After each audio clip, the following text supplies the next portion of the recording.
กลับมาได้พิการหัวใจขอสู้ดีกว่าทหารเป็นดังหัวบนบ่ถอยตายบ่น้อยขาขาดแขนหนักมาพ่อบ่เสบียงเมื่อเจียงผู้ลำเลียงส่งเสบียงเย็นเศร้าคือกับดักเขาบ่ได้เข้าไปส่งคงหิวเข้าน้ำจามเข้าสู่สนามเมื่อยามเสียงปืนตกช้ำในองค์เสียจริงนะให้รีจู่โจมมาเวทนาเพื่อนด้วยกันเมื่อกี้คุยกันอยู่เพียงชั่วครู่สู่สวรรค์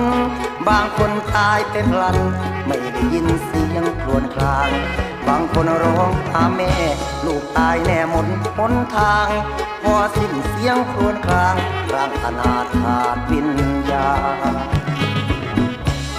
เป็นการราวีที่ข้าอยู่แนวหน้าแสนทรมานต่อสู้อยู่แฟนกันดานถ้าได้กลับบ้านก็นับว่าบุญมีใจผีพวกแก้วมันแย่แดนขะแม่แทรกประเทศ